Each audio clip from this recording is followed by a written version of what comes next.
All right, it is 7:03 PM. Let's call this city council meeting to order. If we could all rise for the Pledge of Allegiance.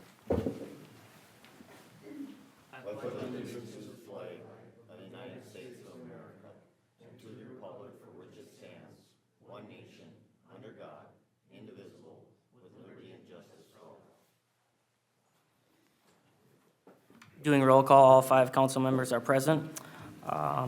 Next is the public comment, if there's any public comment tonight. Mayor and Council, I'd like to say something to the public and also to you. It is with a heavy heart and great sadness that I share with our community that our exceptional finance director, a man of enormous talent, who is more than a coworker, he was a mentor, a friend, an inspiration to us all, and most importantly, a loving father and husband, has unexpectedly passed away due to an unknown medical condition. Mike will forever be in our hearts. Yes, and I would just like to say Mike was a great mentor and absolutely wonderful finance director. I would say he was probably the best in the state, and it was a hard day today for all of us. And I would just like to ask for a moment of silence and remembrance of Mike, and I'm sure at some point we'll do a little bit more because he was a great man here for the city, and he'll be greatly missed.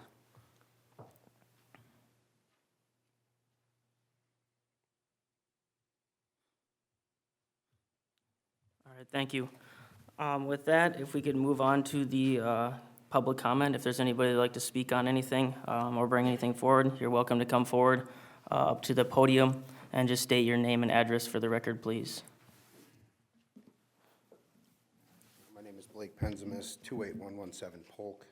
We're here tonight to support the municipal dispensary for the city. I think it's a great idea. I own multiple companies in this city. I think it would add a level of security for our children in our county to actually have the city control part of it rather than just Joe Schmo taking over on it.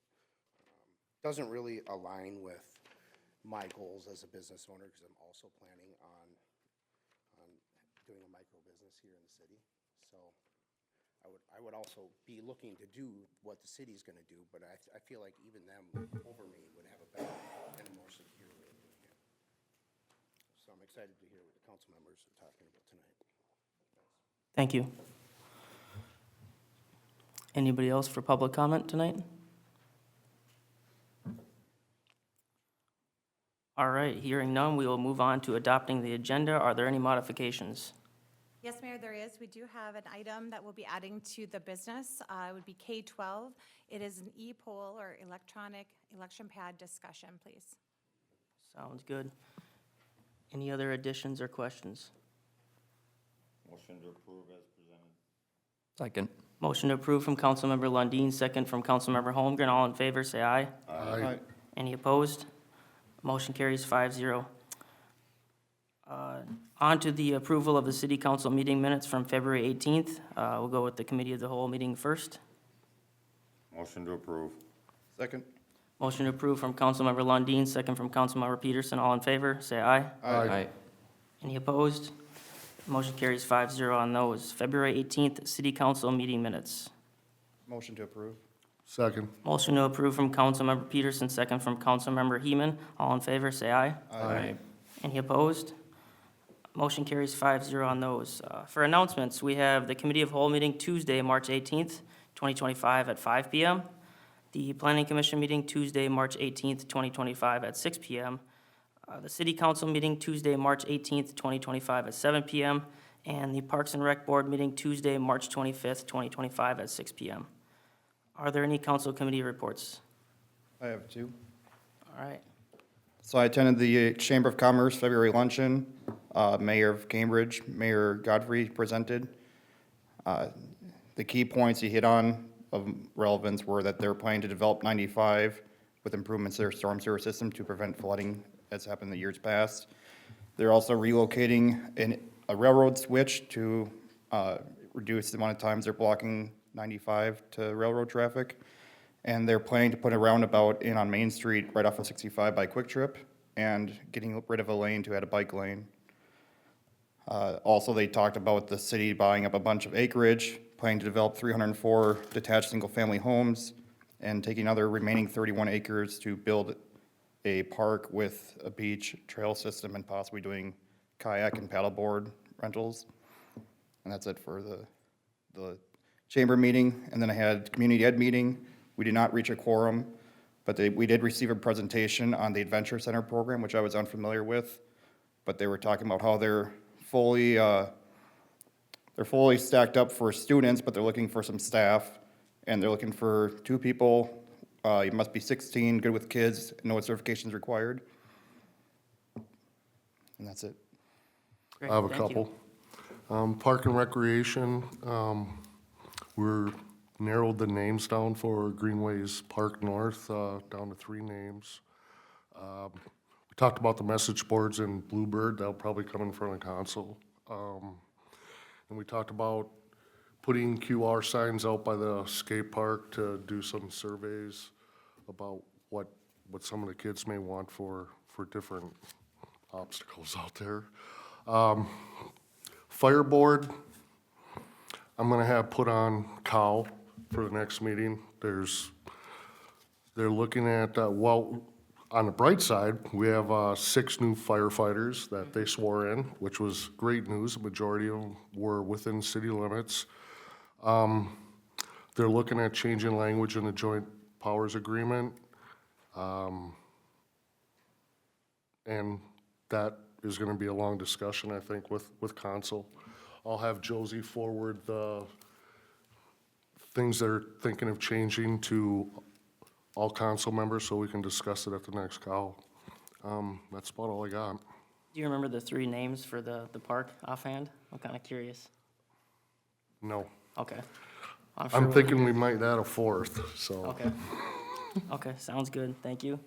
Woodland was one of them. That Okay. is one that the elementary children picked out from our school here. And I think Triumph was another one, and I don't remember the third. Okay. Sounds good. Anybody else with council committee reports? Okay, we will move on to business item K1, interview applicant Shakria Lee for vacant EDA seat. If you could please come forward, Shakria, thank you for coming in.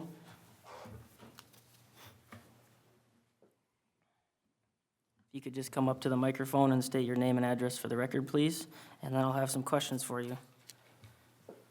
My name is Shakria Lee. I live at 416 Bluebird Drive here in Isanti.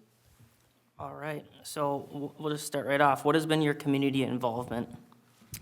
I've been actively involved in fostering communications within the community by organizing inclusive events that bring people together, particularly women-focused and fitness-related gatherings. Additionally, I advocate for families navigating medical complexities, ensuring resources and supplies are available. Yeah. Great. What strengths will you bring to the EDA? I bring strong leadership, solving, and strategy planning skills, along with a deep passion for community growth and business development. My ability to connect with people and ideas will help drive a meaningful economic impact. What is your background working in or with local or corporate businesses? I have experience collaborating with businesses to support community initiatives, facilitating partnerships that benefit both local entrepreneurs and residents. My background includes event planning, networking, and advocating for small businesses. Okay. What is something that you think the city of Isanti could incorporate into our business retention and expansion processes? Implementing mentorships programs that connect and establish business owners with new entrepreneurs, I think would strengthen retention. Additionally, creating more visibility for local businesses through marketing support and network opportunities would drive us sustainable growth. Okay. How do you currently support local businesses in our community? For one, I'm a part of the City of Isanti Park and Rec Board already. I actively promote and support local businesses by using their services. I attend events, helping spread awareness through word of mouth and social media. I also encourage community engagements, hosting and organizing events such as local fitness opportunities, raising awareness campaigns, and organizing other activities that directly benefit and foster connection between businesses and residents. And then I've also been a part of like Illuminate Isanti, and I threw a homeschooling opportunity for some of the local kids too at the Shake Shop, so. Cool. If you were talking about Isanti to an entrepreneur who was interested in bringing their business to Isanti, what would you tell them to help convince them Isanti is a great place to conduct business? Isanti is a growing, close-knit community that values and supports its local businesses. I've been here for about 3 years, and that's something that I've noticed a lot while being here. We seem to have a strong entrepreneurial spirit, a loyal customer-based and city that prioritizes business development. It's the perfect place to establish growth and successful businesses. What do you see as potential opportunities for commercial growth in Isanti? Expanding family-friendly businesses, healthcare services, and recreational opportunities would strengthen Isanti's economy. I also want to add that I think finding creative ways to do recreational sports that also are inclusive, so not just kiddos that I guess would maybe face medical challenges or any other type of challenges, I think would be great. Additionally, supporting small businesses and attracting niche marketing could drive commercial growth. Okay. And can you attend meetings the first Tuesday of each month immediately following the 7 p.m. city council meetings? Yes, I'm available, and I'm committed to attending the meetings. Okay, great, thank you. Yeah, you're welcome. Is there any discussion?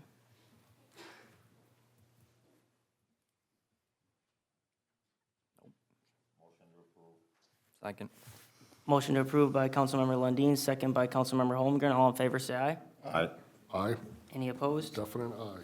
Motion carries 5-0. Thank you. K2, consider resolutions for Isanti Hills Rehabilitation, preliminary engineering report. Thank you, Mr. Mayor, members of council. Do I have to do anything here? You got some information here. Yeah, I gave you guys all the report. Did I do something wrong? Thank you for all the maps. Yeah. So yeah, that's the full report that's found. I also included the slideshow here for you guys to just follow along. This is the first step in, the assessment process. So, I think back in January is when you guys authorized doing this study to kind of evaluate costs and improvement needs. And I really must have screwed something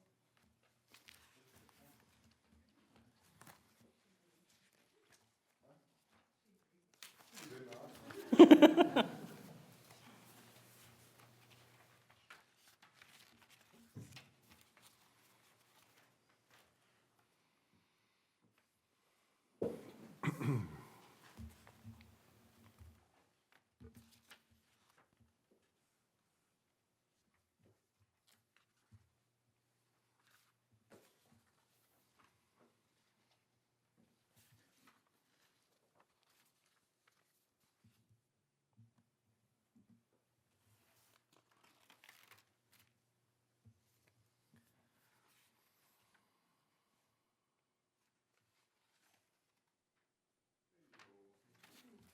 Right.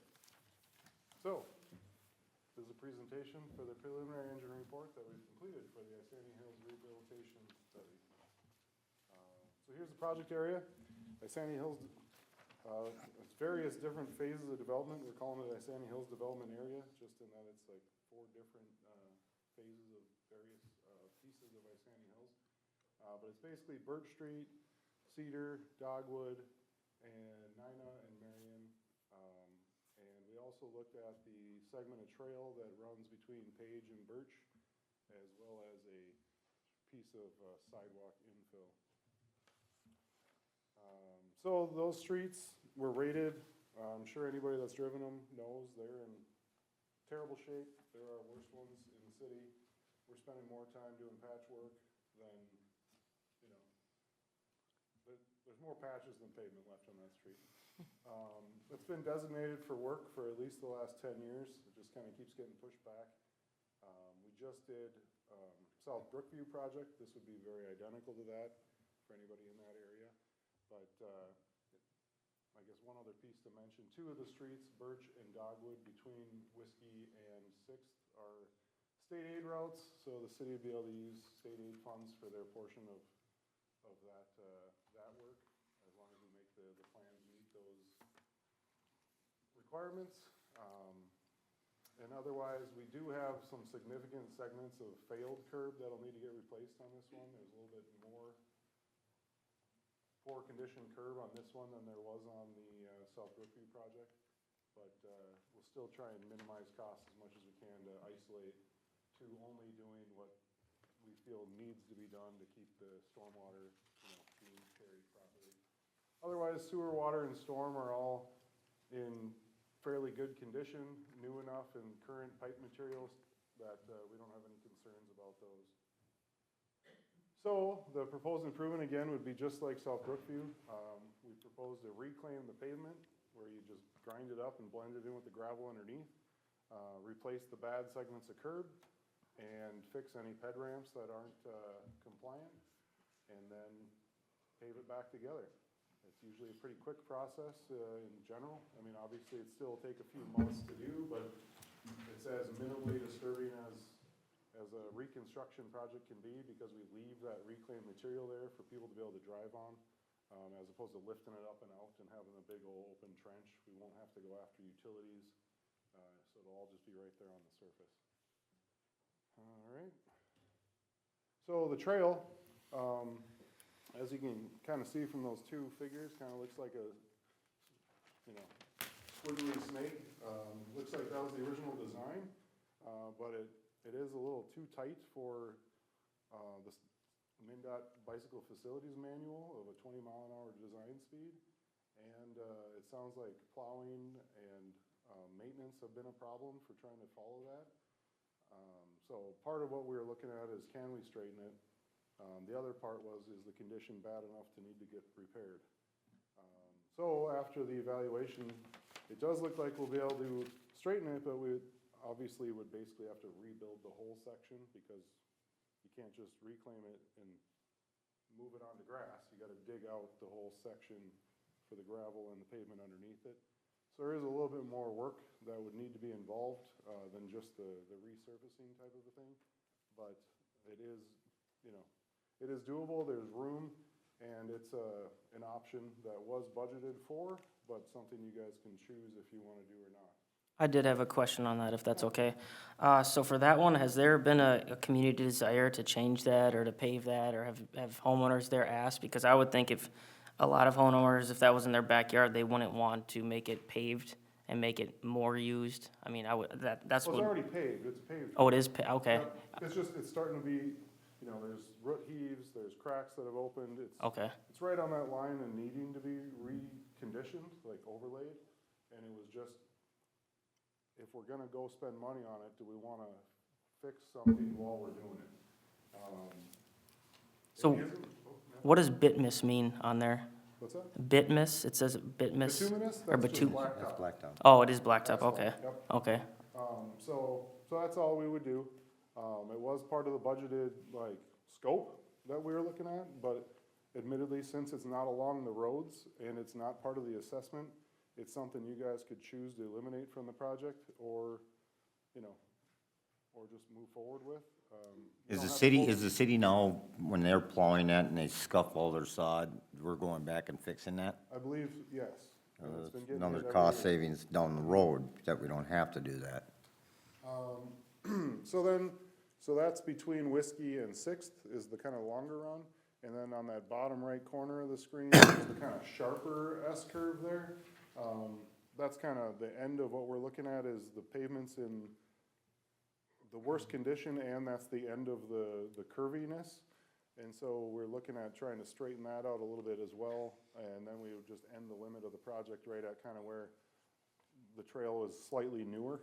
And so the trail continues all the way to Neenah, but we're just planning on leaving that in place because it wasn't as bad of a condition. But like I say, technically, we can continue proceeding forward with this as part of the project and then choose to eliminate it kind of at any time if you guys wanted to. I think Eventually, maintenance needs to happen, but I think I would like to see what that's going to cost, and if we could delay it another 5 years. If you're saying it's going to need a total reconstruct either way, there's no point in hitting it before it gets so bad that it can't be reclaimed, correct? Like roads, you want to hit them before they get bad enough where you have to do a total reconstruct. This isn't the case because you're basically doing a total reconstruct either way. well, so not really. I think we could get away with an overlay, or even maybe a bit of a mill, of just the surface and overlay it, if we weren't gonna try and realign it. Right. But the moment we try and do the straightening. That's what I and mean. Make that improvement, then, yeah, we're full rebuilding it. What's the cost difference? I believe our estimate is in there, but it's, 75. we get to the prices, but I think it was 75 there. I would lean on a mill and overlay is only gonna be about 25 grand. And that'll buy how many years? Oh, we'd hope to get 10 years out of it, and then that usually turns into 15.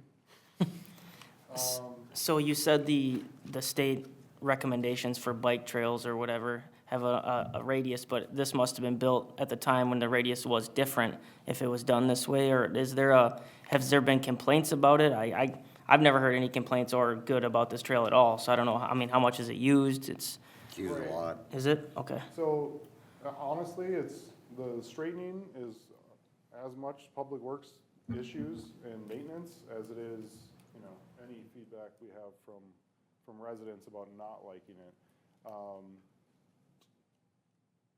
The bike manual is a requirement if you are using state funds. If that wasn't, or the design is old enough where, they can kind of, do whatever they want if they're not using funds. Obviously, there's the safety elements, but, it doesn't have to be designed to the 20-mile-an-hour bike speed. That's a bike manual standard. It's just, if we're gonna go mess with it, we'll at least correct it to the point where it does meet those standards, so. Was there state funds used on redoing this? No, this isn't a state aid, state aid is only available on the state aid roadways, and so this would not be fundable through that, and it's not on our, accessible either, so it'd be strictly city cost. Would it be possible towards the end of the process to do a bid that has both a total reconstruct and then just a mill and overlay? So either keeping it the way it is or straightening out, would that be possible to do a bid option like that? Yeah. Okay. I think that's what I would like to see personally. Okay. All right, so that's why this has its own little separate piece, Yep. is that it's kind of its own separate topic. So here it is straightened out. I guess I didn't know I already had all that shown, but I think that S-curve at the end is a little more corrected even than that looks, but yeah, that's just the idea. It's one big straight shot. Okay, the other side thing that we evaluated is doing a walk infill along Birch. There's a sidewalk that exists from Cottonwood to halfway to 6th Avenue, and it stops. There's 2 parcels left. There technically is enough right-of-way for it, so it's not that whole right-of-way acquisition side of the problem, but there are 3 trees already out in the way, and I have talked directly with each of the residents, and they both are opposed to the walk going in, and don't feel that, there's enough people walking there. One parks their vehicles through the whole length of their driveway, and this would barricade off a portion of it because he wouldn't be able to park on it. So that was their direct feedback. Obviously the sidewalk system is part of a citywide, element, so it's not 100% based on their individual desires, but I at least would relay that. And again, this is a unaccessible item that would be city cost, and it would just be whether or not you guys want to proceed with it and at least get bids or just eliminate it. It's your guys' decision. So when I'm looking at page 8 of this report, I see that the existing sidewalk appears like it's probably about 8 feet off the side of the road. Yep. Would it, I don't know why anyone would ever want that, but I know on our street, we had it, our street was opposed to the sidewalk because they had it set so far from the road, you lose half your yard. So we were able to talk the city into doing only a 12-inch grass median. Is that something that we could do on this, and the person could still park in their driveway and maybe avoid the trees? If we kicked it towards the street, you know, what is that, 5, 6, 7 feet? We can. You know, I think our city standard is a 6-foot boulevard, and I believe this is a 8 or 9-foot boulevard, so it's already extra wide.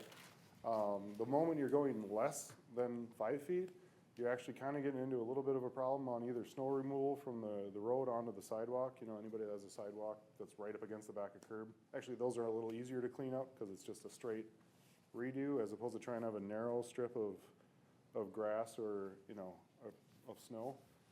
So I wouldn't really recommend going less than maybe 3 feet of grass before that piece of grass is gonna just turn into weeds and not really be able to maintain and snow removal things. But for sure, we could push it right up against the back of curb. Okay. To try and minimize that. I'm just thinking it might save 3 trees, and he might still be able to park his vehicles, and you could have the best of both worlds. And, you know, we have a 12-inch median, or boulevard on our street, and I'd have no problems with it. I like it personally.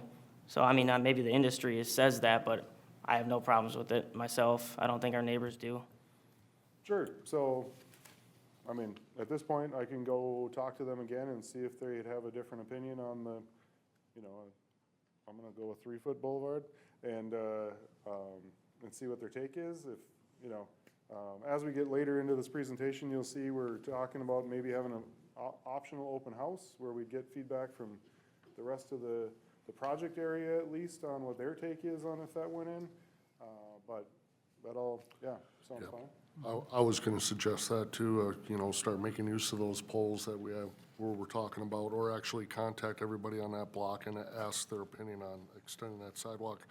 You know, and that's a problem with having a sidewalk policy that came after a lot of these developments were already put in. You know, you're cutting out a good portion of people's front yards. It happened on Palomino. I mean, they lost a lot of their front yards there too, and I don't know if there's a solution to it, but I think we should at least talk to everybody on block first. So you say the city standard for a boulevard is, what'd you say, 6 feet? I believe it's 6 feet with a 5-foot walk. Okay, well, I think we should look into changing that. That's too much of people's yard. I wouldn't want a sidewalk with, you're losing 11 feet of your yard then. So I don't know if that's something we can discuss in the future, but, yeah. I saw that picture and I was like, man, is that really that far off the road? It is. That's a waste of people's yard. So, yeah. All right. Okay. And then another piece that we brought up on the South Brookview project, the Anoka Conservation District had done a study on the city on how to improve water quality. We've done a pond at the end of Palomino and Railroad that was one of their recommended projects to try and get some sediment out of the stormwater before it goes into the creeks and streams. And so on this image here was, they were recommending up to all of those green triangles to be rain gardens, where you would cut out the back of the curb and have a little trough of plantings, and then let the water kind of just surge out into it, and then just essentially infiltrate in or just kind of keep on going down the curb. We brought this up on that last project, had one interested party, and then bids came in and it was significantly expensive. And so it was decided to not do that one. This one has a lot of recommended spots. And I guess at this point I'm bringing it up if you guys even want to pursue it. If you do, or at least want to keep it on the table, we can, you know, at least have it brought up at the open houses and the public hearings to see what interest there is. But if the prices came in the way they did on the last one, it's tough to I'd like to see the pricing on it before I would say yes or no. Right. Didn't the city at one time have some kind of incentive to homeowners to put in rain gardens? Yeah. Is I that believe still we in place? I believe we do. In this case, I guess, I mean, I believe the number was like $14,000 for one, as we had it bid, and I think our incentive is on the $100 range. It's probably. It's like up to 200 or Okay. something, I think. Right. Yeah. And so when we were doing it from these recommendations, we were going into it thinking that the city was paying the majority of it as opposed to, you know, it's a resident, individual led thing that would be their cost, but it was still just so high that we didn't feel it was, you know, cost effective, so. I mean, couldn't we just ask them to leave that section of curb out and just have Public Works come dig and put in some prairie grass? Isn't that essentially all it is? Yeah, you know, for us to call it a rain garden, we gotta do a whole bunch of extra pieces. But yeah, Okay. for somebody to just get water to infiltrate, to help them, you know, overall infiltration of the system, yeah, I mean, getting water to soak in the ground is 3/4 of the goal, to be honest. Quick question, because of our soil type here, we have such fine sand, which I would have to believe is a really good filter of water. And I think we're in a excellent, actually, circumstance compared to other communities when that type of soil is involved in filtering our water. So is this really a big concern considering our circumstances? So it's actually funny you say that. Our soils are too good at it. You don't want the water to infiltrate faster than 10 inches per hour. And we have soils that if you just scrape the surface off and it's just open sand, you can just, it takes water so fast that they're actually worried it can carry the like surface particulates or, you know, bacteria actually all the way like down to our water table, because it doesn't filter it slow enough. A lot of people have the other problem where you can't even barely get it to soak into the ground. Sure. Where we get into these problems where if we're calling it a rain garden, we have to do a corrected soil to slow it down, to actually catch those nutrients and bacteria, you know, items before they actually get into the water table. Otherwise, we have such a general ability to have everything soak into the ground that, Sure. you know, this was their finding.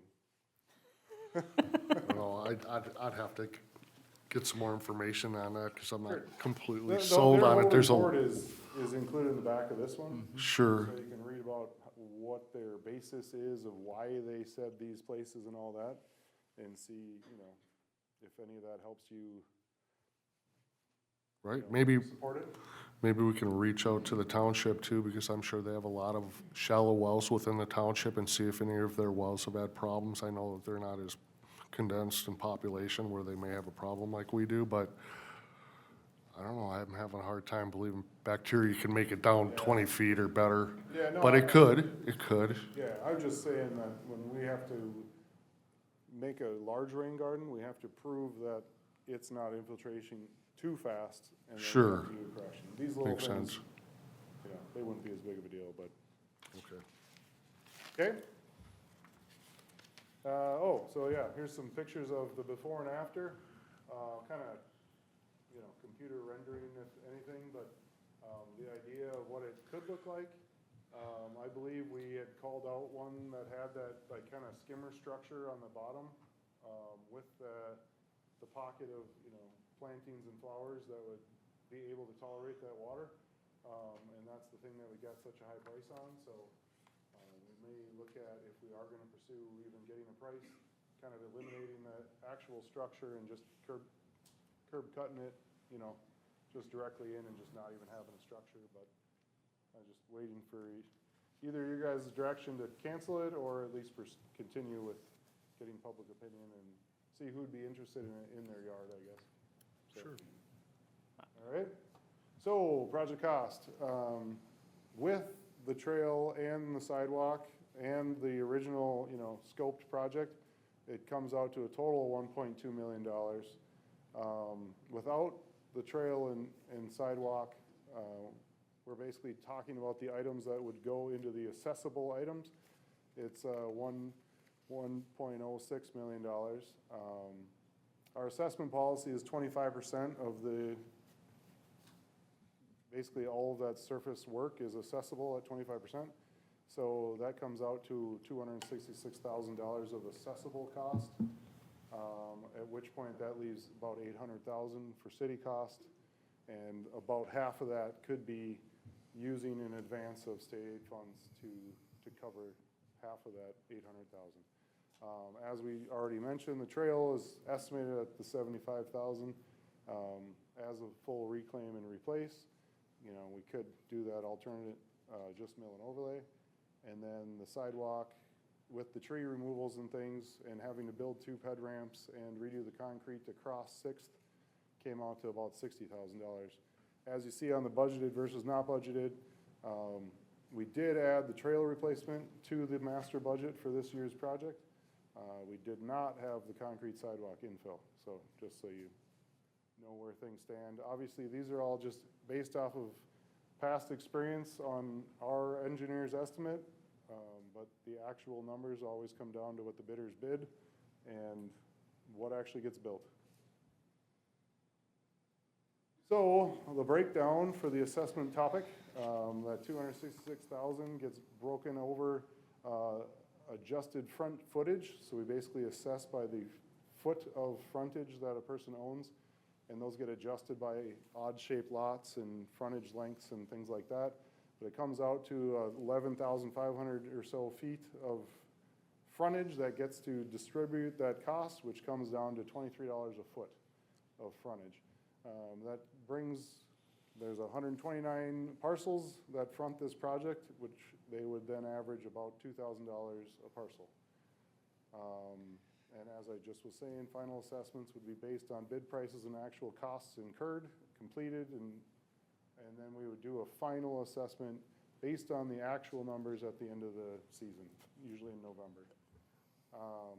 I did want to point out there's 3 lots that have actually 3 frontages, or at least a front and a back lot. And our assessment policy doesn't cover back lots, like when their backyard butts up against the street, so we did not include their frontages as part of the assessment. We could choose to modify the assessment policy for a future one, but at this point, it's not covered, so just so you know that was there. And then the sidewalk and the trail, like we said, are already not accessible, and at this point, I would also say the rain gardens wouldn't be. And so that's why they're kind of those easily alternative things for the city to elect to do or not. So schedules, we kind of touched on some of this, but tonight, if we want to keep this thing on track, we would have to pass a resolution that receives this report and calls for the first public hearing to officially notify everybody that's on the project, so that we can have this pretty much identical presentation to them and give them that first idea of how expensive it is for each individual house or what's all going to be happening for the summer. And then also to keep this on track, a separate resolution to actually order development of the plans and specs. And that's where we would make those modifications on shifting the trail or making the alternate for a mill and overlay for the trail. An optional thing we've been doing in the past is holding an open house before the public hearing to hopefully give everybody more of a chance to ask questions, get a little more, direct interaction on what's going on. At this point, I would recommend doing it next Tuesday if you guys did want to do it. You don't have to attend or anything. We'd usually do it kind of at that, 4 to 6 kind of a window. But otherwise, we'd conduct the public hearing on April 1st, at which point the plans would be expected to be done, and you'd be able to approve advertising for bids if after that public hearing you're still wanting to proceed. We would plan to, actually I think that says award bids, but I think that was open bids on April 29th, and then you would be awarding that first week in May. And then we just, expect the project to occur over the summer. It usually is about a 3-month type project. And then based on what all was spent, we'd have that final assessment hearing that would lock in the actual assessments levied on the parcels. Jason, is there any way we can move that March 11th date down a little bit, another week. I mean, make it closer to the April 1st meeting. And the reason I'm asking that is for the residents to be able to, because it's kind of a rush, they're gonna get their notices and have time to, less than a week to respond to it. I'd like to see them have a little bit more time to respond to it and talk to their neighbors about it, because it takes a little bit of time to really get the information out. And I'd really like to see some people come to the, yeah, the open house. Or has all the information already went out? Nope, this is, we're finding Okay, out that's if- what I thought. If this is gonna go out. You know, this is that meeting. That open house just seems so close I agree. to that date. And I don't want to push this whole thing back, but I'd like to try to have that open house a little bit later. Can we push the March 11th and April 1st back one meeting? Or 1 week? Yeah, or a week or 2 Reason weeks? is Can we next- push? Next Tuesday, we don't have council. Right. The following Tuesday, we have council, so you're not gonna put it on council Right. night. So we'd have to go to the following Tuesday, 3 weeks. Yeah, so the open, like I said, the open house is optional. I like to put it as early as I can so I can incorporate as much as I can into the plans and still have them done for that next meeting, you know, the one we'd be able to take it to. Because it's optional, I usually am not overly concerned on only giving a week's notice for that, because we are required to give, you know, over a week's notice for the public hearing. And so we'll not only send out the open house notice, but we'll also have to give them that significant amount of time to know when that public hearing is, which is the actual official thing that has to happen. What about merging the two into one? Having the open house and the public hearing all at once? Sure, we certainly can. It's just, like I say, if I go that way, I can't have incorporated any feedback into the plans. I know, yeah. And, you know, we can modify either the plans, you know, or On the how go. we construct it. But, you know, essentially, the public hearing is that. Like, there is a open forum for the people to question and comment everything during it. It's just during a council meeting instead of just, you know, unrestricted discussion, you know? With Go ahead. with the open house, I've been to a few of those, and sometimes you get one person that shows up, sometimes you get 5. On something like this, do you see more input or more interaction on like the residential stuff? We did the one for, you know, the roundabout, and there was a lot of talk about a lot of people showing up, and there was like 3 people that showed up the whole time. Is that something, do we see more of a turnout on the residential stuff? So what we usually see a turnout on is when either it's an opposed project that everybody thinks doesn't need to happen, or a significant impact that's gonna block access and everybody's worried about how that's gonna go down. On these recent projects that we've been doing where everybody is on board that the project needs to happen, you know, we're doing everything we can to make the costs as, you know, fair as we can and consistent between projects that, you know, going into this, I wouldn't expect more than, I mean, definitely not more than 10% of the people would actually probably come to the open house, much less the public hearing. Just for how, you know, my impression of how wanted this project is. Usually people only come when they, Sure. more often they don't want something, you know, if not half of that. So we're talking, you know, 6 to 10 people. Okay, Well, and is then- that something that, you're charging by the hour, I assume? Is that something that you can still work on other stuff for the city while you're here? If nobody shows up, can you work on other stuff? Is that, because I mean, if we're not gonna get any people show up, it'd be unfortunate to have to pay you know? Sure, I can bring other stuff. Okay, What about this third option? Let's send out notices as soon as possible, conduct a public hearing at 6 PM, because that's a 7 PM council meeting, if I'm looking at that right. And then they'll have an hour before the council meeting because you always set out the maps and the drawings, and they'll be here to get personal input from you. And then right after that, at 7, we have the meeting, and then if they have any concerns at that time, they can just address council directly. Would that work? Does that seem logical for this? Yeah, I mean, like I say, I argue for earlier the better, so we can show we're trying to incorporate any feedback. Right. I think even just doing it the week before, at least we could maybe incorporate something. So on your point, maybe that last week in March, might be the time to squeeze in the open house just a week earlier, so at least if something significant Okay. comes out of it, we can try and do something about it, on our final Okay. plans. That makes sense. Okay? Yeah, I think that sounds good. Okay.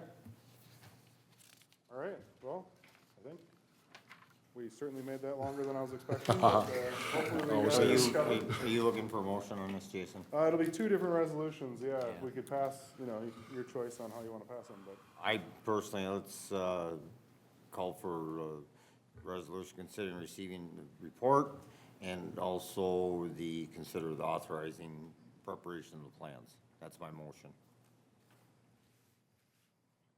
There's a motion on the floor. Do I hear a second? Second. Motion from Councilmember Lundin, second from Councilmember Peterson. All in favor, say aye. Aye. Any opposed? Motion carries 5-0. Thank you, Jason. All right, item K3, consider liquor license renewals. So we have a few of them here. We have Junction Bowl, Realm River VFW, Wintergreens Golf, and the on-sale Sunday license renewal for Thunder Brothers. Now, I always like to see these reports. I'm always impressed at the end of the year to see how well our local businesses handle their alcohol sales. There was only one assault or disorderly in all of Isani's bars last year, which is pretty awesome. So with that being said, I would make a motion to approve these because these businesses are being very responsible with their alcohol sales. Second. Motion by myself, second from Councilmember Peterson. All in favor, say aye. Aye. Any opposed? Motion carries 5-0. Item K4, resolution to consider approving the construction of a sand volleyball court at Bluebird Park. Good evening, Mayor and Council. Before you, you'll see a resolution and 3 quotes regarding the construction of a sand volleyball court at Bluebird Park. This was brought forward and recommended by the Park and Recreation Board. They've been talking about it for a while. Quote number 1 was from DW Companies for $8,850. Quote 2 was from Seasonal Property Services for $12,650. And quote 3 was from Iron Sights Land Management for $21,149. The quotes listed do not include the cost for the volleyball poles, net, and boundary ropes or installation of those. But staff did do a lot of research for outdoor volleyball supplies and found the best to be from National Sports Products for $1,599, with the adjustable boundary lines for $48, and the cost of concrete, according to Public Works, is estimated not to exceed $600. The estimated total cost for the project, including installation, is $11,097. That doesn't include taxes or shipping, but. So I had a couple questions on this one. I see it's located, somewhat center between the basketball court and I believe is a sidewalk. Is there any way we can move it, 50 feet one way or the other? So if we wanted to add another amenity in that spot in the future, that would be possible rather than kind of ruining the whole, or not ruining the whole space, but taking the whole space up? Yes, we can definitely look at moving the site. There is, yeah, definitely. We could try to put it closer one way or the other to add more amenities in the future, definitely. Okay. Just to see what that looks like out there specifically. I know there's some trees out there too that might not be depicted in the overview map, and so I think that they were trying to avoid that as well. But yes, we'll do our best to fit it close to something without infringing upon it. There is a Gaga ball pit, but I believe that is more toward the angled corner of the baseball field. So I think have plenty of feet, so maybe we'll move it south towards the basketball court and the other, if that would be to your preference. Is the baseball field the city's? Yes. Because I noticed that the location there, it's in between the 2 light posts, so if it would ever need to be lit down the road, it being centered between those posts would save having to put up any masts or anything. Just a correction, it is the city-owned land that the baseball field is on, but the baseball is Redbirds, it's not the city's. Okay. I know on Park and Rec, we discussed different locations for this, and if we want to bring it up to Cowan and take another look at a different spot, we can do that. But I would make a motion to approve a volleyball court, and location maybe tentatively could change to a different spot. I do have a couple other, I guess, concerns about it. It's, volleyball is a team sport, and it seems like, you know, obviously at places like bars and places that have high traffic, it's easier to get those teams, but I don't know that it'll necessarily be used a whole lot, because there's really not a whole lot of groups of people, I feel like, that would come to something like this, but, I mean, it is a minimal investment, but I do worry about, you know, with Sandburrs, which is a big problem up here, how much public works time and money would be spent in having to maintain it. Has that been discussed at all?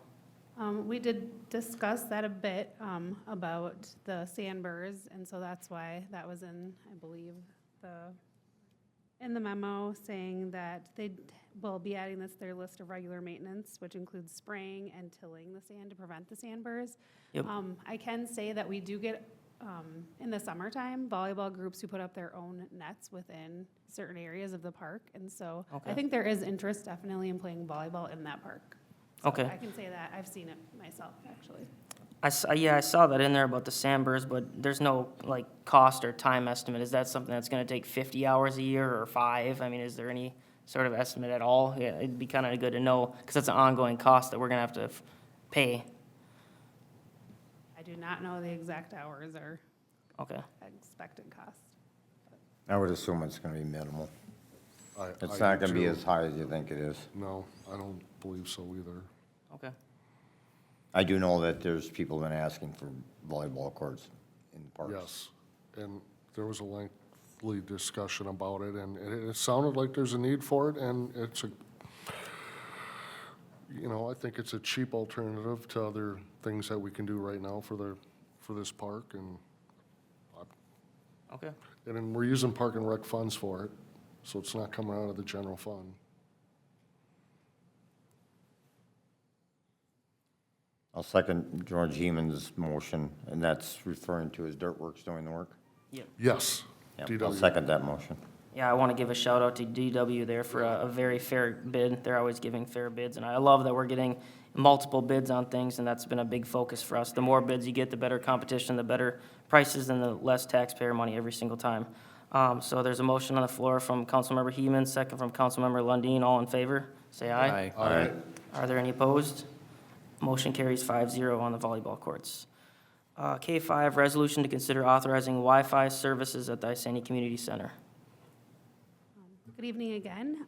This was brought up, I believe, by you, Mr. Mayor, to research Wi-Fi costs for the Isani Community Center. And these are the costs that we, after researching further, found. So it is our recommendation. We received 4 different quotes from Verizon, Midco, T-Mobile, and CenturyLink, and our best quote was $51 a month, with approximately $4 to $5 in fees, roughly, a month for unlimited 5G services through T-Mobile, and so that is our recommendation, and just to authorize staff also to move forward with any of the contracts necessary. I think it's a good price and it's well worth it, and we're gonna offset the costs So in rentals. I want to ask something. Is T-Mobile now serving our area? Yes. Because I know that T-Mobile only grants so many Wi-Fi connections, because I was looking at doing it at home, because I have T-Mobile service. They weren't having enough area, couldn't get enough to serve the area, so they weren't servicing it. So, I mean, that's a consideration. I mean, if they're gonna say it's in stone, I'm fine with that. But I'd really caution on that, because they're only allowing certain amount of Wi-Fis per area any certain time. And I know that for a fact. He is 100%. Did you reach out to him and actually talk to him? Yes, this was, Okay. we'd have a dedicated salesperson from each of these places that we discussed this Perfect. with. I just started T-Mobile Internet 3 months ago in town, and they never said anything about it. It's been great. I Plugged it in and just, it went. I've done it, I've asked numerous times, and it wasn't available because they did not have enough space to add it. they do now. The tower is almost complete, and everybody's bandwidth is gonna go way up. I had a long conversation with support just less than a month ago. A week, 2 weeks ago, I went and got a new phone, and they couldn't answer that question for me. Well, Just telling you, because I just got a new phone and I was in there asking. she actually looked up the work orders for this tower right here in town, and work should be completed really soon, and she said everybody's speed is gonna go way up when they're done. So right now, there's a little bit of lag, and, yeah, they are limiting the amount of people they're letting on to keep that bandwidth up, so I don't think there's gonna be a problem with this, and I think it's a great asset for the community center. That community center is jam-packed, and I think it will open up more opportunities for businesses and things to be able to, use the internet for presentations and things like that. So, yeah, I'm in on it. So we weren't quite ready with all of the fee comparisons, so that will be coming to you on March 18th. That Make a sounds motion to good. approve T-Mobile. Second, Motion from Councilmember Lundin, second from Councilmember Heeman. All in favor, say aye. Aye. Are there any opposed? Motion Yes. carries, you're opposed? Yes. Motion carries 4-1. Case 6, resolution to consider adopting the Isani Community Center free Wi-Fi public use policy. Along with adding Wi-Fi services, we added a Wi-Fi free public use policy, so that is before you. Staff looked at a few other places that have current policies and looked at all of our policies and made sure that it melded well with what we're offering. And so this is what we propose. Any questions on the resolution? no, I think staff did a great job putting that together. I'd make a motion to approve. Second. Motion from Councilmember Heeman, second from Councilmember Holmgren. All in favor, say aye. Aye. Any opposed? Motion carries 5-0. Case 7, resolution to consider adding rubber surfacing under the 2 to 5 play area of the Bluebird Park Improvement Project. If you recall, when we approved the Bluebird Park project, staff was given the direction to try to search for more funding for the rest of the rubber surfacing throughout the park. And so we did apply for funding for the 2 to 5 area through the age-friendly grant and just received notice that we weren't awarded that grant. And so through the project, speaking with contractors who are putting it in, just discussed what it looks like if we add it in the future. And he said it would be more than double at that time, just because of the necessary requirement to take all of the equipment out and replace it, put it back into place, and then pour the cement or pour the cement and then the rubber down. And so I just wanted to make you aware of this and just bring it back forward as we're working on this project to make sure that we're doing it the way we want to and see the results that we want from such a large project, and knowing that it's $34,200 for that section of play for the 2 to 5 area, which would increase the accessibility for kids of all ages and strollers and wheelchairs just for that play area, along with the 5 to 12 play area, which is going to be a national demonstration site for inclusivity for kids at the park. And so I just didn't feel like I couldn't bring it up again since we didn't get the funding and knew that it would be double. And so we do have a healthy fund in the park dedication balance right now, and we do see that potentially increasing in the near future again. So just thought it was the right time before we started the project. So wanted to bring it forward. I guess we talked about this at length when we had decided on it. I still think it's I don't necessarily like the investment and the fact that we're getting rid of an amenity that's perfectly good and that we just put roughly $40,000 into for repairing, and now basically we're ripping it out and putting something new in its place. I would rather see it still put in a different zone, a different area. I don't know if that's an option, but putting almost $400,000 into a place that's replacing something that's still there, that's usable, just doesn't seem efficient to me. So I can't get behind putting more than that into it already, personally. So,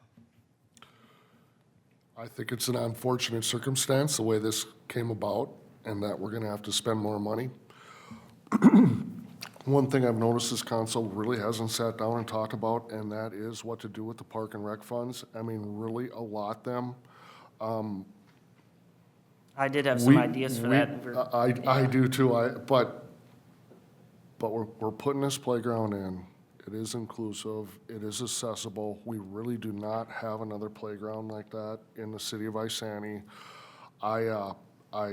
That's a lot of money from the park and rec funds to approve, but I'm at the opinion that we should try to do this. and just get it done and move on with what we have left in the pile, and hopefully we can allocate that better in the future, or at least when we plan another project, make sure something like this doesn't come up that is unexpected, because I didn't expect this when I approved it the first time. Well, when I voted for it the first time. I concur with you, Mr. Heeman. I think it's, if we're gonna do it, let's do it right. Right. Let's make things accessible. There's a lot of people that, you know, I don't wanna say it, technically I am handicapped. And if I gotta go up and down a lot of stairs, I ain't going someplace, because I just can't do it anymore. And you got somebody that's going out with their grandparents, with their grandkids, and they're in walkers, and they want to be part of those grandkids' lives because their lives are shortening, and the kids are just getting longer and longer. You know what? It gives them enjoyment to be with them, and if we're the ones that do it, kudos to us in allowing that to happen. I think handicap accessibility is underrated. I don't think a lot of people look at how much of an asset it is. Right. I mean, it's as simple as, y'all talk about Creamery Cafe, that building is not handicap accessible. So if you got somebody, Luke, your father is one, if he can't get in there to go into the bathroom, he's not going in there. That's why handicap accessibility is so strong, and I think it needs to be done. And unfortunately, it happened the way it did, There's nothing any of us up here can do. The funds are in the park dedicated funds, let's use it, let's do it. Is it too late to consider moving it over a little bit? Because I see we have a perfectly good playground there that's used right now. It would be really cool to have more of, like, we've always wanted to make it like a mecca park, right? Bluebird Park. Why not have the place that's already there that's probably got another 10 or 15 years of life left in it, and put this next to it? So then you really have an awesome park, and you're not wasting the money that we just spent to repair all this stuff on there, and waiting however long we waited for the repair parts. And I really don't think it's a good and wise investment as far as just getting rid of stuff. We will not be getting rid of any of the things that we just purchased for repairs. So the tunnels, the slides and everything they're actually outdated, and we can't get those pieces as readily available. Like the slide, we had to order another slide, but they fit on 3 other of our playgrounds throughout the city. So But what about the rest of it? I mean, there's so much playground equipment there, and to me, just seems like a huge waste. A normal family wouldn't say, hey, I have this playground equipment that still works great, and I just spent $50,000 on it. The normal family wouldn't say, let's just get rid of that and put a new one in its place. Let's get another one next to it. All of that equipment that is savable, salvageable, is being saved. All of the plastic pieces, every single one, so that we can use it to replace pieces to elongate the use of our other playgrounds. And so we will be saving whatever we can that is usable from that playground. Is it not an option to just move the other one?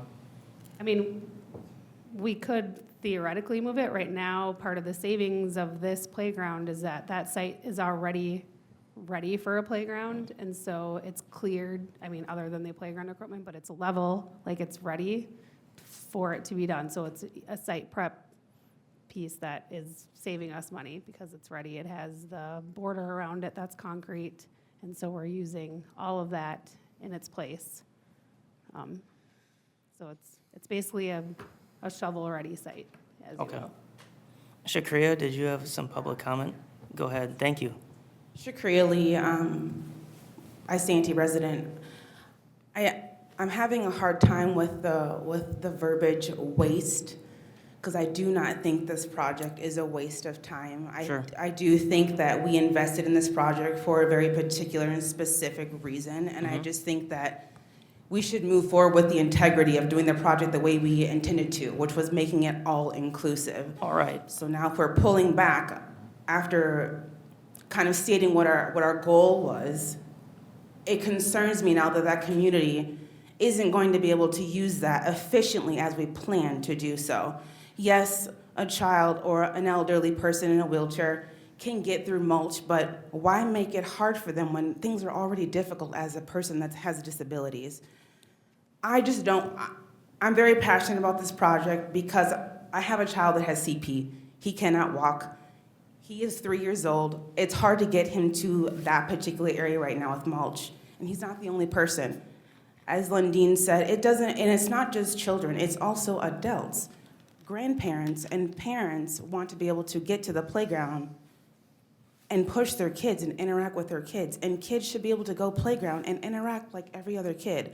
So to me, the word waste is a hard word for me to hear, because Sure. we need to do what we said we were going to do, and this would not deplete the funds. I know it would. I know what's in there. So yes, it's an expense, but I do think if we're going to do this, we should keep the integrity of the project and be proud to do this as a city. Thank you. Sure, I agree. Yeah.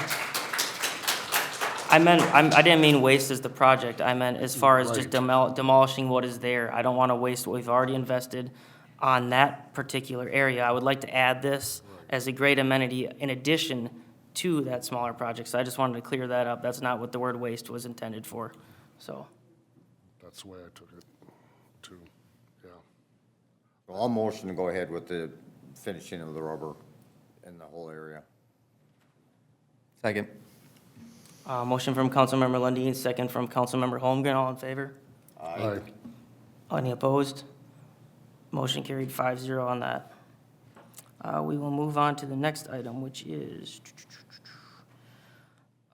can we move up K10, the municipal dispensary discussion? I know there's some members of the public here that would maybe like to get that discussion started sooner than later.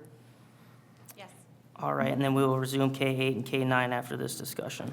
Just small proofs for those, just as quick. Yeah, I suppose. So let's see. Keith, did you want to kick this off, or did you want me to, or? I am more than willing to take Sure. over here. Mayor and council, thank you for having me here tonight. I'm gonna just summarize the cannabis information that I sent all of you for the public here. Feel free to jump in with questions or comments as you see fit. But the background on recreational cannabis is Minnesota is the 23rd state to legalize recreational marijuana. Under Minnesota's recreational marijuana laws, local municipalities and counties are able to own and operate their own retail cannabis store, much like municipal liquor stores, but with one notable difference. Cities that decide to operate a cannabis store will not be the only business of that type in their city. Municipal retail cannabis licenses do not count towards the minimum number of licenses awarded. So if a city decides to open their own cannabis store, there will be at least one privately owned store within city limits as well. The only advantage that cities have when applying for a license is that they are not subject to the license lottery. The state will issue 150 cannabis retailer licenses in 2025. Half of those licenses, which is 75, will be awarded to social equity applicants. City-held licenses will not count towards the total number of licenses issued. While the state of Minnesota sets the minimum number of cannabis businesses, counties and cities have the ability and responsibility to set the maximum number allowed. As far as fees, taxes, and the licensing process, the application period for all retail cannabis stores is February 18th through March 15th, which is fast approaching. Cities that are interested in operating a cannabis store must apply for a retail cannabis license by March 15th. The application fee is $2,500. Once the application fee is submitted to the state, cities have up to an additional 18 months to work towards a fully operational cannabis store. So once the city receives, you can apply for pay the application fee and then work towards a license, so you have, considerable amount of time to work towards the other payment, which is a $2,500 licensing fee. Once the state says, yes, you will award you a license, then you pay the next $2,500. The annual fee to own and operate a cannabis store is $5,000. So that annually, it'll cost $5,000 just to renew the license after that point. The cannabis tax is a 10% gross receipt tax from retail sales of taxable cannabis products. Money raised from the cannabis tax is split between cities and counties.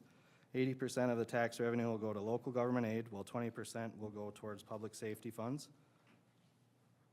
Licensing requirements, while municipalities are not subject to the lottery process, the statute has always been clear that they're not exempt from basic application information.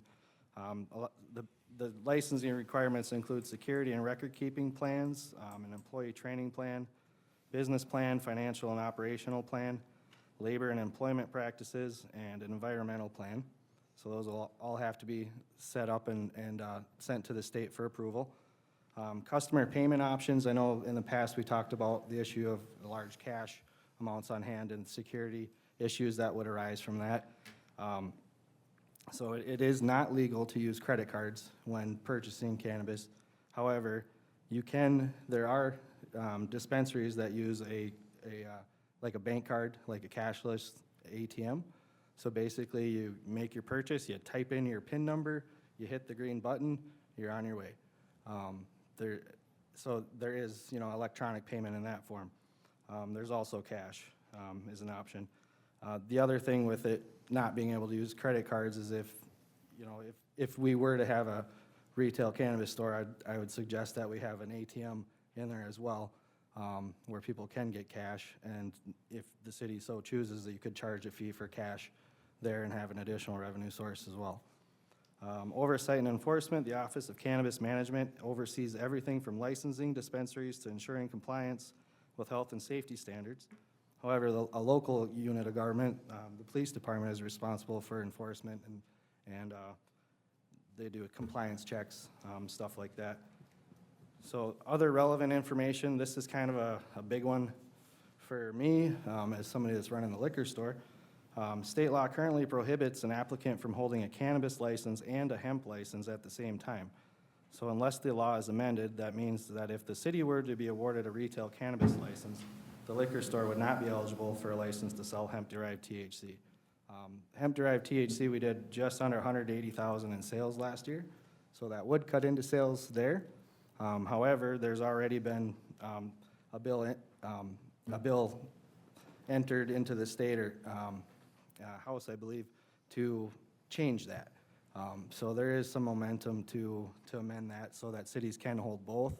I would ask that wouldn't be something to keep you from approving this or considering it. The way I look at it, if we were to apply for a license, work towards our plan, between now and then, there's a pretty big potential that they would iron that out and change that. If not, then the liquor store could transfer our inventory of hemp-derived products to the cannabis operation. I haven't seen any laws that prevent that.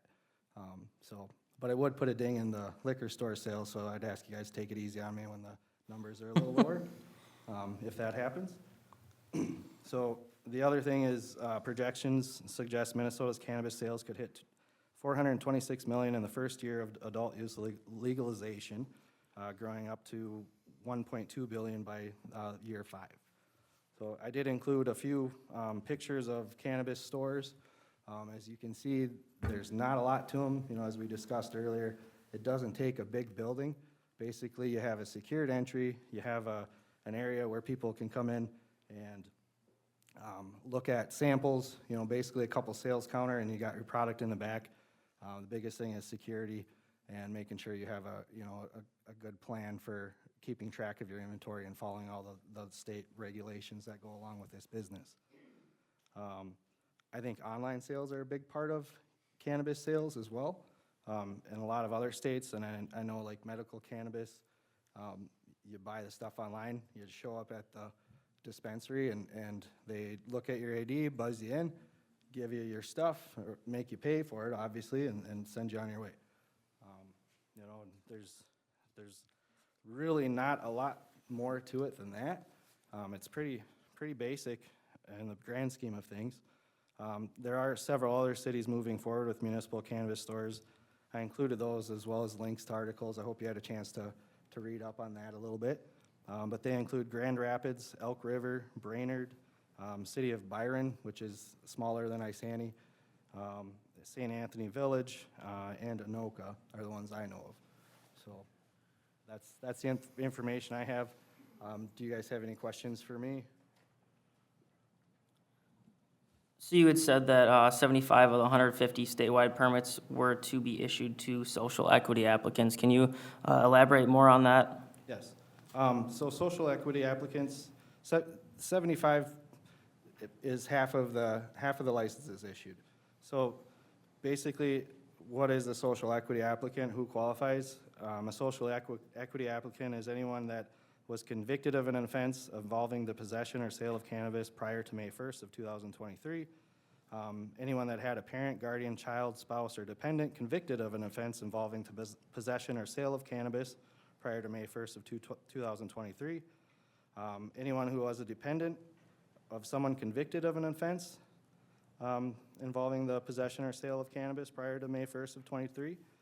Anyone who is a military veteran, including service-disabled veterans or current former members of the National Guard, is a military veteran or National Guard member who lost honorable status due to an offense involving the possession of sale of cannabis, or anyone who has been a resident for the past 5 years in areas with, they use a social equity verification map where you can check areas, but it's places that have had historically high cannabis enforcement rates, a poverty rate of 20% or more, median family income not exceeding 80% of the statewide median family income, at least 20% of the households receiving SNAP assistance, populations that have experienced a high level of vulnerability, and the last qualifying piece is anyone that has participated in a farm operations for at least 3 years, providing the majority of the day-to-day labor and management on a farm with gross sales between $5,000 and $100,000 in the previous year. So that's what they're using to define social equity applicants. Okay, so part of that could be felons per se, drug dealers that were convicted of cannabis-related occurrences, okay? Yep. So it would be that, but it's also gonna be, cannabis-related offenses. So it's not gonna be Sure. people that are dealing meth, people that are, convicted. The people that are eligible for the social equity applicant status, they're subject to the same background checks as everyone else. So, and they do have some pretty stringent background checks to make sure, A, that you are who you say you are, and B, that there aren't companies that are preying on social equity applicants. As you can see, a lot of them are people that have experienced a high level of poverty. To have some business come in and say, hey, I'll give you $100,000 if you put your name on this line and then sell me the business a year from now. So they're pretty strenuously looking at these applications, and they're not gonna just give it to anybody, But, Okay. At the end of the day, we're all human. People do make mistakes once in a while too. Government does the same. So. Sure. Travis, did you have any concerns about, I know we've talked about this in the past with enforcement of issues at a non-city-owned cannabis location. Do you still have the same concerns about that? Or have you had a chance to look into that more, think about it more? Yeah, I don't think there'd be, as far as compliance issues, be the same-ish. I mean, granted, we'd have control over the legal issues, right, if they're selling illegally, but we wouldn't have control over the ramifications, like for that employee, where the city, in theory, would have some, disciplinary pieces of that. I don't know if that's a significant issue or not, because we'd still have the authority to enforce the other stuff on private business outside city business. Okay. So I guess from the beginning on this one, I've always stated that I'm a little concerned about how haphazardly they passed all of this legislation, and things continue to change, and it's extremely volatile, and it really sets everybody up for risk, I think, because there's things that, like the social equity stuff, I think there's a lot of leeway there. There are a couple things on that made it sound like they basically decided what was acceptable and what wasn't. I don't like that policy. I think it leaves the community open to risk.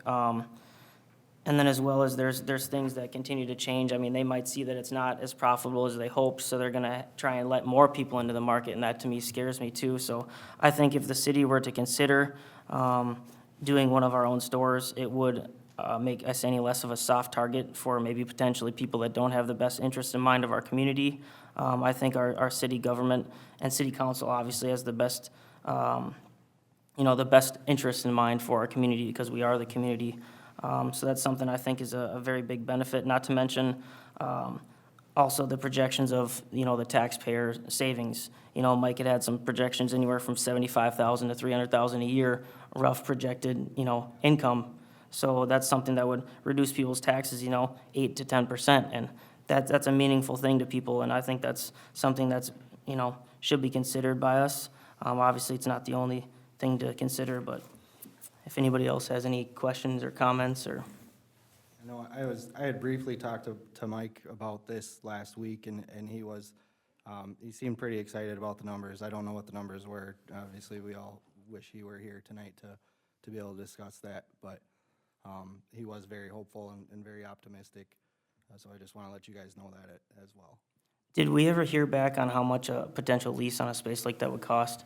He had those numbers. Yeah, I also have those numbers and was the one who reached out to the space, so I'm aware of, I have all of that. Okay, can you share roughly the lease? I think he was projecting roughly 5,000 a month. It was, it ended up being less than that for the space that he really was hoping for. So, Okay. he was happy to see that when the numbers came in, but I can't give you that off the top of my head. But I know it was less than what he had originally budgeted. Okay, so there might be more room there for a potential for profit and taxpayer savings. One thing I want to caution you on, if the city was to have that license, we still have to give somebody else that license. Right. They cut you by $5, just a second. They cut you by $5. We still can't control what they're doing in and out of there. So then we're losing money while they're going to the other store.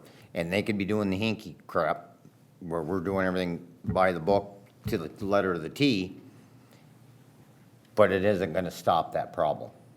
The state is supposed to set the per ounce price, though, I thought. Yeah, but you might be somebody doing something, getting into minors, and then you gotta get in and try to prove it. It's gonna end up being a nightmare. And that's another reason why, if we have the store, we have a little bit more control. We We can. would have control of our store. We would not have control of the second store. We still have to give a license to another private individual.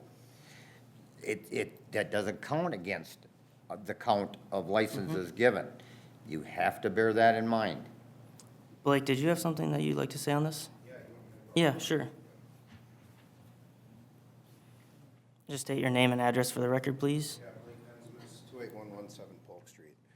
I've got kids in this community, and I've had my kids come home at 16 years old with the wrong thing from smoke shops and other stuff in the town. It's gonna happen. The city can have a space and sell this stuff and do it respectfully and have good employees at this space. In order to be a man, you gotta see a man. So now the city has an opportunity to show another business how to conduct business in this brand-new space that it's inevitable. It's coming here either way. So you gotta show this person or this other business owner what it looks like to actually operate this business respectfully in our community and hold a high standard to that. People are gonna come to your business because of that. It's gonna be a driving force. I've been a medical cannabis recipient for 8 years. It's fantastic to have. Do I want my kids to come home with it or find mine at home? No, absolutely not until they're of age. But there's a lot of benefits to having the city at least own part of it, and you're gonna get. So you're gonna either have everybody go to this other store, or you're gonna get a good chunk of the people to go to yours. Which one would you rather have? Do you want part of them coming to yours, or do you want them all going somewhere else? And you can also then, you can pick. The cities should be able to pick. They're gonna be able to pick who they give the next license to. You're gonna have a lot of applicants, so you're gonna set the standard of what it should and shouldn't look like, I think, as a city, and hold it up high. You're gonna know if it's in the schools, because it's gonna have possibly your label or something. Maybe you might be able to trace that down or whatever, and then maybe you'll find another business owner that'll walk alongside you and hold them same values as you do as a city that cares about the city, that's from this city. And that'll walk with you in that path, because it's coming. It's coming to town, and you ain't stopping it. So you gotta think about that. So that's what I got for you. Thank you.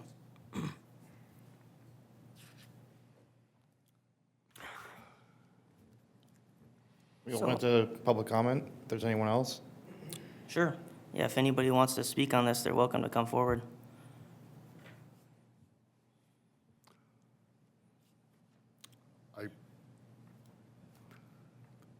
there's nothing I love about this whole situation. No, either way, you're doomed. Nothing. I'm gonna hold to my principle on this, and that is the city should conduct itself like a business, but it shouldn't be in the business to be in business. And I'm gonna hold firm on that, so you'll have a definite no vote for me on this. The safety aspect of it, 100% agree. I mean, Luke, the research you did and what you have said makes total sense. The revenue part of it, I'm not totally convinced. Looking at numbers nationwide. I don't think the city is really losing a huge opportunity. I hope I'm not proven wrong in the future by one of the dispensaries here being the highest, revenue one in the whole area. And it possibly could be because we have such a young community here, but I'm just a no on it. I'm a no too. I believe in the free market, and I don't think government should get any bigger than it already is. And the numbers are nice if they're accurate. And you have to have really good staff to do that. There are city-owned liquor stores in this state that are not doing very well at all. So it's really nice to have good projections, but sometimes it's just on reality. And I just don't see us putting that money at risk like that. And I think it should be left up to the free market. And I'm not convinced the revenue stream is what it is. And, we'll lose one revenue stream by utilizing another. And to be honest now, with Mike out of the picture, I mean, even if I would have been wobbling either way, that's a definite no. He had a really good grip on this, and I had a lot of confidence in him, if I would have even wanted to lean the other way. But that's my 2 cents. I agree with that sentiment 100%. I do think there might be a value in us potentially, applying for the permit, make Isani a softer target, and we could look at more projections and see. So right now, it's a $2,500 investment. I think it's a good thing. If I were a business owner and I saw that the city of Isani, they have this great liquor store, and now they're considering, even just talking about having a cannabis store, I think that would keep the people that are gonna do shady things out of this community, and then it could give us a little more option to look at more numbers and see how things go. It's a relatively small investment, but I know It's a weak $2,500 insurance policy. It sounds good, but I'm still no. Okay. What are you thinking? I think those that don't learn from history are doomed to repeat it. Prohibition of alcohol was a failure, and the way they handled the after effect of that was also a failure. I don't like that we were ever prohibiting it, but I also don't want to go ahead and endorse it either. If we're gonna take taxpayer money, we need to be responsible with it, and I don't think it's our job to open up a business with taxpayer funds. Okay. All righty. So that's sounds like a 4-1 consensus. You already know where I stand. Oh, yeah, I figured as much. Look, you had a very good point. Yeah. And Yes. Blake, you have a great point. But there's a flaw in that point. People were getting this stuff long before it was legal. People were doing it all the time. Prime example, at work, I have gentlemen that come to work stoned because it's legal. They never come to work drunk, but they come to work stoned because it's legal. Does that make them any better of a worker or a safer worker to work around? No, it doesn't. Sometimes it makes it worse. I don't disagree with the philosophy and the fact that it would be a safer and better alternative for the people. I don't disagree with that. I also am along with Councilman Heeman. Previous Mayor Gordon was the same way. Councilman Holmgren, same thing. The liquor stores were granted to us after Prohibition. That goes way back before any of us were even were around. And there will come to a point when the city of Isani will have to relinquish another liquor license to somebody else, Yes. when that population gets to that point. I defend a liquor store for that fact, which brings a lot of money into the city. But I don't think we need to add another business on top of this. The city, I'm dead set against the city owning properties and selling them shovel-ready. I rather us do our aspects of helping other developers and helping other people to get things developed, rather than us spending tax dollars on it. Sure. And it's the same thing with this. We're gonna cost us a lot of money. Just $2,500 today, it's $250,000 tomorrow. Right. And I just don't see that being fiscally responsible for our taxpayers. And we will have a revenue stream off of this one way or the other, because we're gonna get a percentage from any operation that opens up within the city limits anyway. So it's not that it's great that it is available, it's legal now. I've always said it should have been. But I just don't feel it's our responsibility as council members sitting up here to start a business again. I agree. Fair enough. All right, we will move on to K8 then, resolution to consider approving a special event permit for Family Summer Entertainment Series. Good evening again. The city staff has submitted a special event permit for the Family Summer Event Series, and the event will take place on May 28th, June 11th, June 25th, and August 6th, and August 20th, from 5 p.m. to 7 p.m., for a total of 5 separate days. It will be the third summer of the Family Summer Event Series, and an estimated 100 to 300 people will be in attendance. The event includes performances from Wendy's Wiggle Jam, the Teddy Bear Band, Will Hale and the Tadpole Parade, Climb Theater, and the Jolly Pops. And the East Central Regional Library will be doing a story stroll on June 11th and August 6th. And the books for each event are 10 Pigs, an Epic Bath Adventure, which I have here if you'd like to review them. And also Bark George, which I have the synopsis of that also in the pages. Last year's event was provided with great success, and we received again this year a grant from ECRAC, which will help cover the cost of most of this event. We usually purchase, which is in here in the map, you'll see inflatables that go to it, so that's not covered by the grant permit, but it all comes out in our budget for the summer recreation program, so. Okay. Any questions? Motion to approve. I had one question. Do we know how much that grant was that we received? I believe it's around $9,000 Okay. that we received. I'll second it. Motion approved by Councilmember Peterson, second by Councilmember Holmgren. All in favor, say aye. Aye. Any opposed? Motion carries 5-0. Resolution to consider approving a special event permit for Kids Archery Day.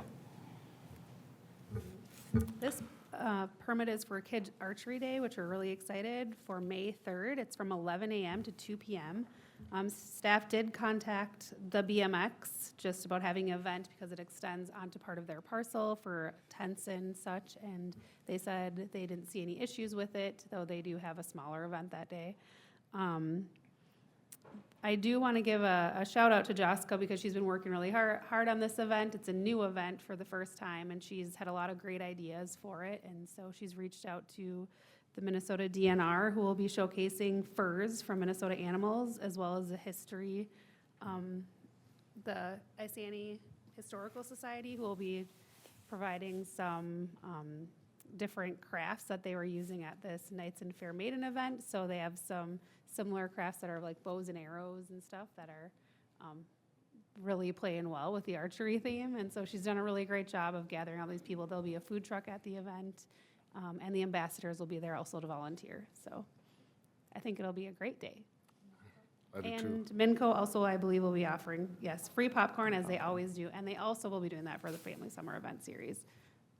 Cool. I'm excited for this one. I know people are continuously asking for more stuff for kids to do, and I think we do a lot of stuff for kids' events, and just got to watch the city events and be involved, and you'll see there's a lot of stuff, especially in the summer months, so it's great. And this event's kind of special because it really reaches that mid-age kid of 8 to 18, and we don't really get a lot of events for those age groups. A lot of them are geared towards younger kids just naturally, so Sure. Yeah, tell your friends.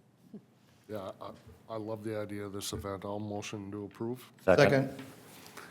Motion to approve from Councilmember Heeman, second from Councilmember Lundy, and all in favor, say aye. Aye. Any opposed? Motion carries 5-0. And sorry, I did forget to mention that the archery team is the one doing most of the work to put on this event. They're bringing all of the equipment. And I know you guys, the Cambridge Isani archery team, and so that's really great also. I just wanted to say it out loud since we're on Facebook. That's through the school, right? Yes. Yep. Great. So K11, that is meeting videos on Facebook. So I got a notification on my phone. I have a page that uses live sometimes, so they sent the notification, and Facebook is discontinuing basically hosting our videos that are done on live. I don't remember if it's 30 days or 90 days, and I'm just curious what your guys' thoughts on that are. So I like to have, it's good for us to obviously have the recorded live videos on Facebook, so you can go back and you have data records and all that stuff. But it's also good, I send people links to videos or tell them to look at this date video if they have a question about a specific topic. So I don't know how we figure out how to archive those or keep those on Facebook or what sort of technique we do, but I know we should continue to do the live.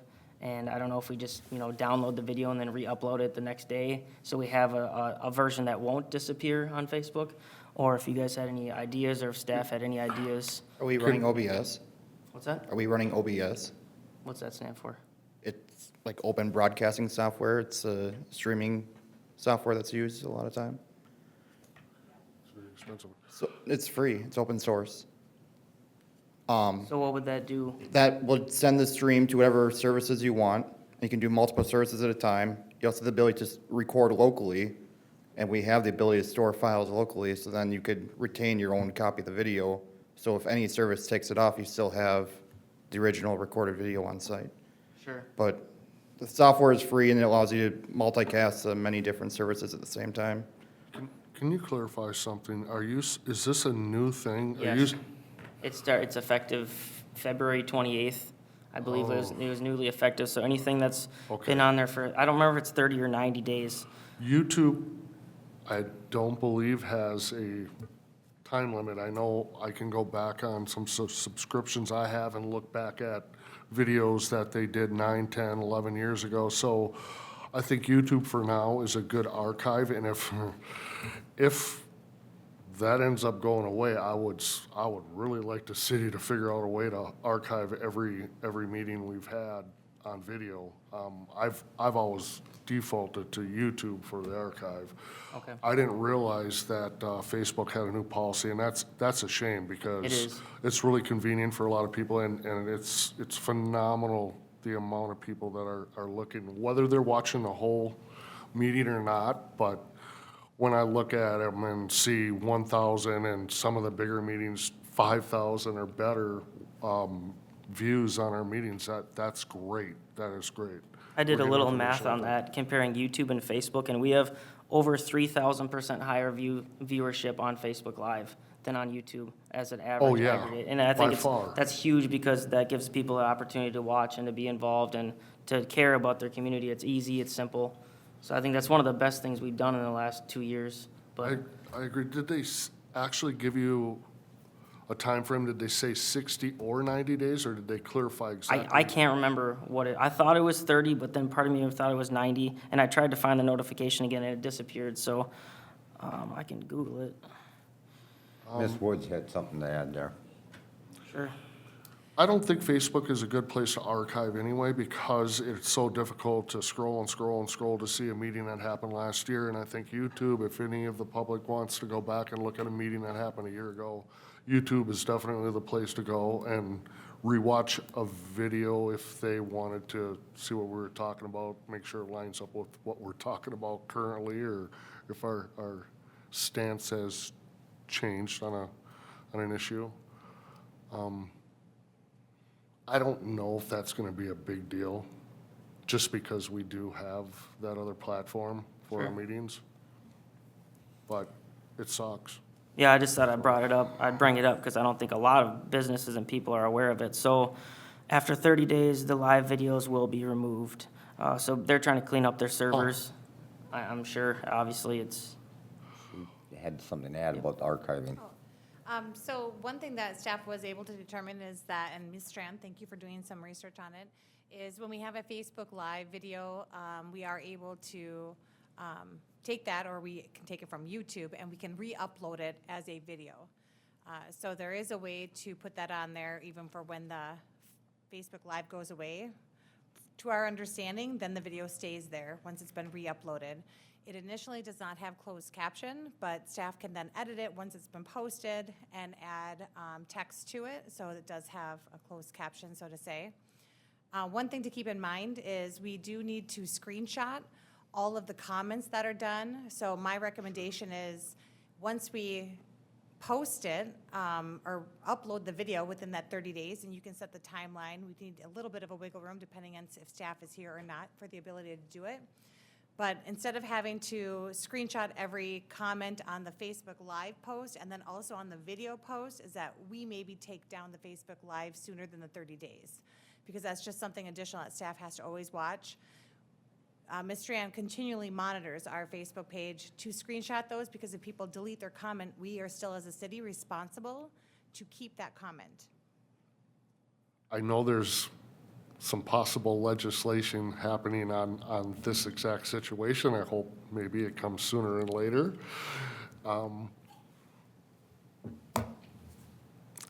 Yeah, that's about all I have to say. So can you clarify that? So you could take the YouTube video, or I mean the Facebook video, and then load it to the video portion of the Facebook page? Does the city of Isani on their Facebook page have a place where they can put photos and video? Correct. So Okay. we re-pull it from our, just like we pull Sure. it from our server, to then it put it will up stay. and upload it onto YouTube, we would upload it onto Facebook. Okay.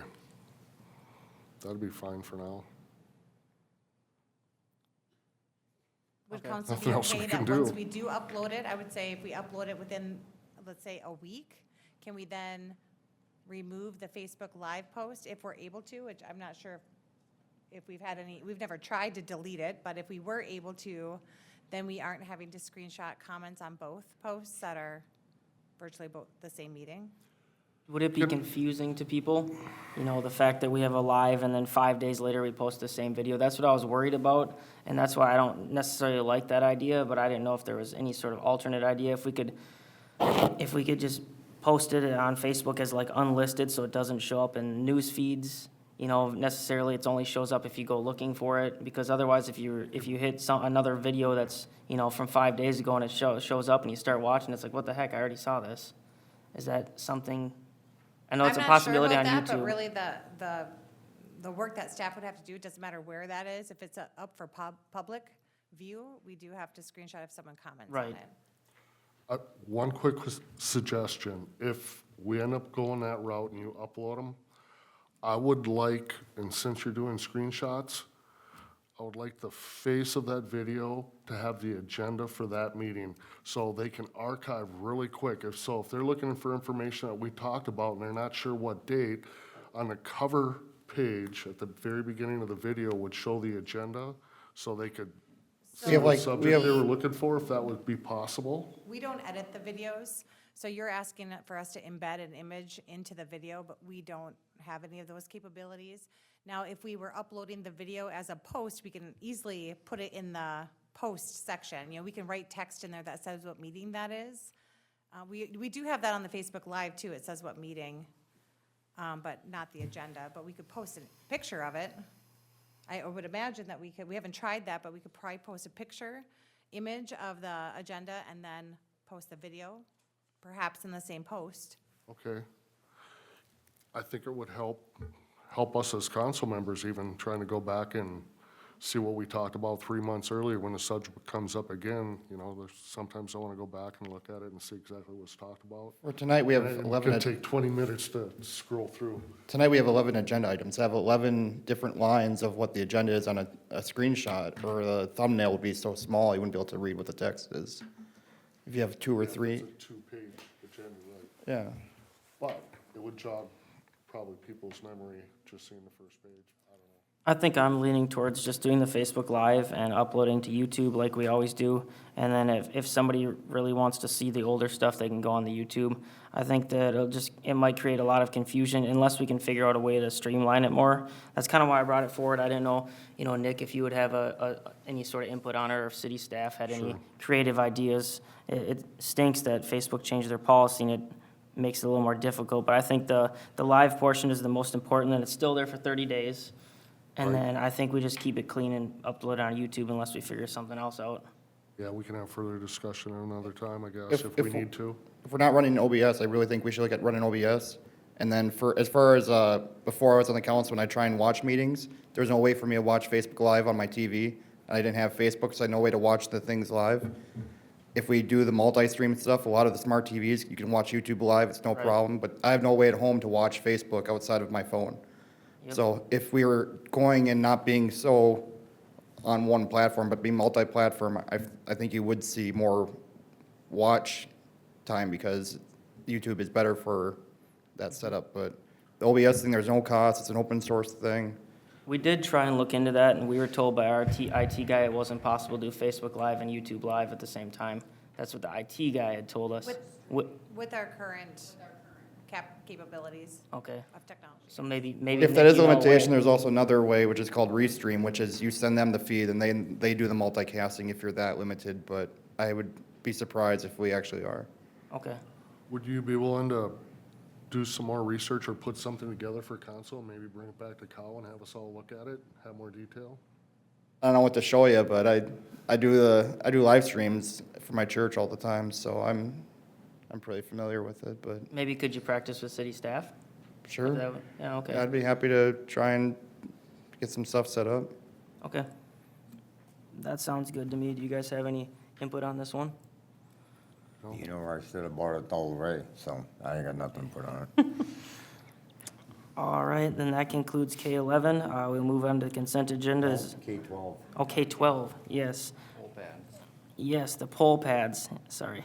So K12, the poll pads, I was asked by county commissioners how the city council feels about the poll pads, and I gave them my opinion, and I don't like it at all. I think there's too many issues with the technology and too many chances for potential issues, not enough checks and balances. So I said I was against it, but we'd have to get the consensus from the council to see. I'm 100% no. Yep. Absolutely. Same here. I hate these things. I'm also no. No, it's quite all right. I'm technically challenged, so when it comes to them talking about this stuff, I don't care. Because it's not, I'm old school. Piece of paper, you want to see what's going on in a meeting, come to a meeting. You get more respect and more input when you come to a meeting than sitting at home on your couch watching it. That's just me personally. I'm not saying that's wrong, but that's how I feel. When you start putting more electronic crap into elections that could be so skewed to start with, where you had the election machines we've been using for years, all of a sudden they're getting skewed, now you want to change it and put in another piece of digital? No, I'm not 100% against that. Paper doesn't lie. No. Jeff, how do you feel about it? No, I'm good. I like paper. That's a 5-0 against the poll pads. Just so you know Just how for the we record. feel. Take that to the county commissioners, and I appreciate it.